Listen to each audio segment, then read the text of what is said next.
Carmelo Anthony looked like a scorer the second he got to the league.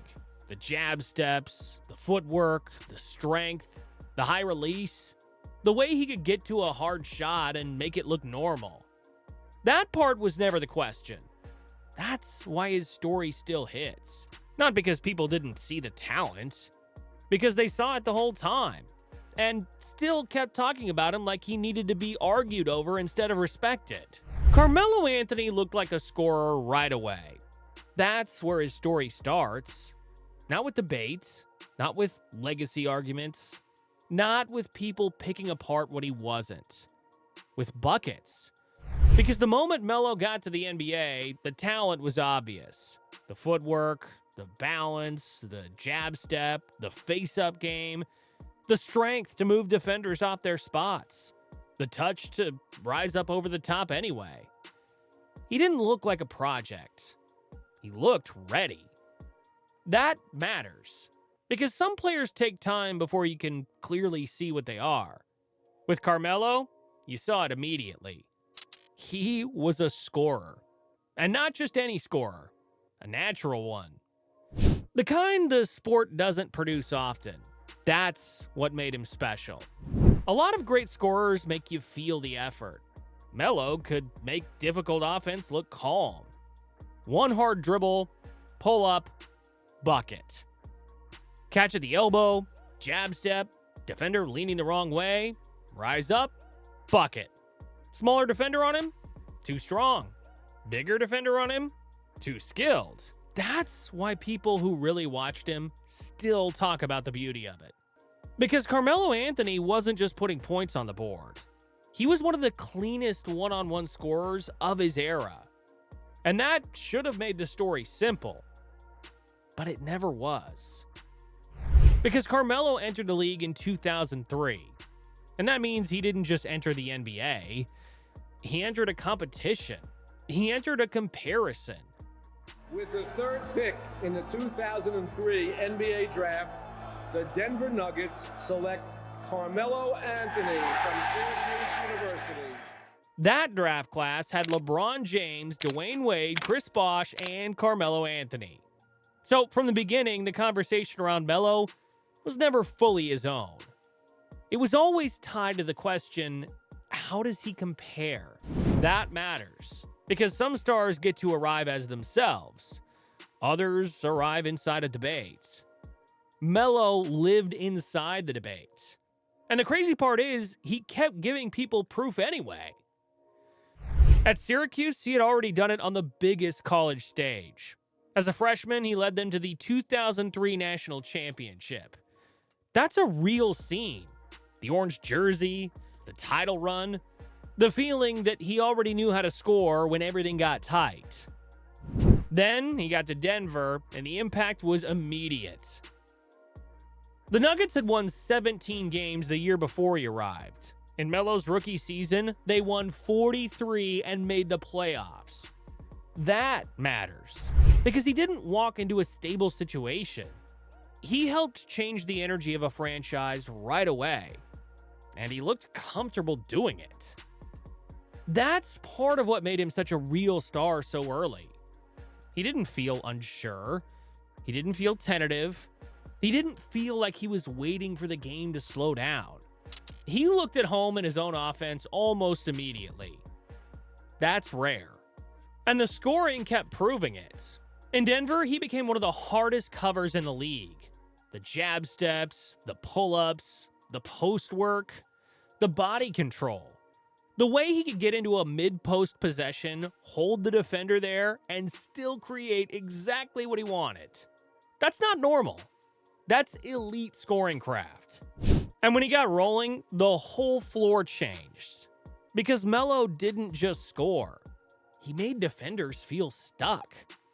That's a different kind of pressure. Then came the playoff years in Denver. That part matters too, because for all the criticism he got later, there was real winning in that chapter. In 2009, Denver reached the Western Conference Finals. That run still matters in his story, because it was one of the clearest examples of what Melo could look like when the team around him was real and the stage got bigger. The Nuggets beat New Orleans, then beat Dallas, then met Kobe and the Lakers in the West Finals. That version of Carmelo felt serious. Not just a scorer people admired, a star people had to plan around. That is a major difference.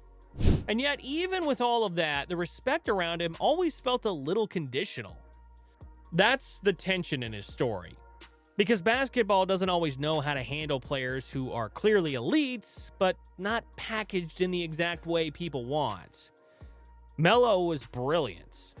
But for years, he kept getting judged through what he wasn't. Not this kind of defender. Not that kind of leader.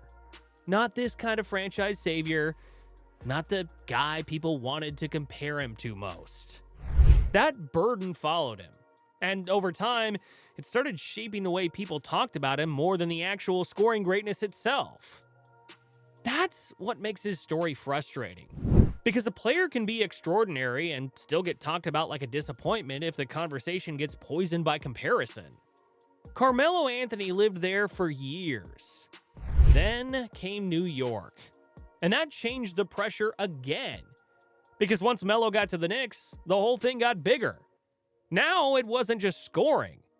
Now it was Madison Square Garden, New York spotlight, a franchise starving for relevance.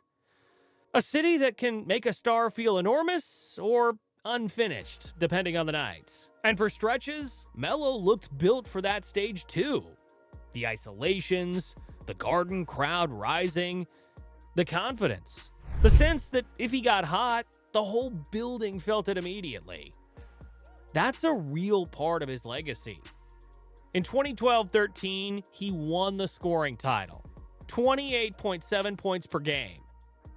That season mattered, because it was another reminder that whatever else people wanted to debate, the one thing they couldn't deny was this. Carmelo Anthony could score with anybody. That's why his story still lands. Because the buckets were real. The skill was real.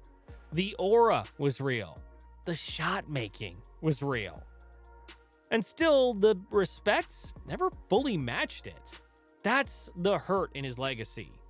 Not that people didn't notice him. That they kept debating him like they were uncomfortable just honoring what was obvious. One of the great scorers of his era. That should have been simple. Instead, it always became a conversation. And maybe that's why Melo works so well for Hardwood Untold. Because this story isn't just about talent. It's about respect. Or, more honestly, the lack of it. The way a player can become iconic, productive, dangerous, unforgettable, and still somehow be treated like his career needs defending. That happened to Carmelo. And that's one of the strangest legacies a star can have. Too good to dismiss, too gifted to ignore, too productive to deny, and still always getting pulled back into the arguments. That says more about the conversation than the player. Because when greatness becomes familiar, people start talking past how hard it actually is. Carmelo Anthony became one of those truths. The buckets were real. The skill was real. The pressure he put on defenses was real. And the respect never fully caught up. That's why his story lasts. Because every generation gets a few players whose careers become bigger than their resume.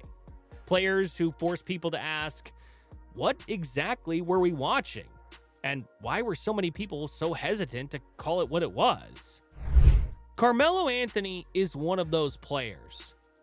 Not because he was perfect, because he was great enough that the imperfections became the excuse people used to avoid fully respecting the gift.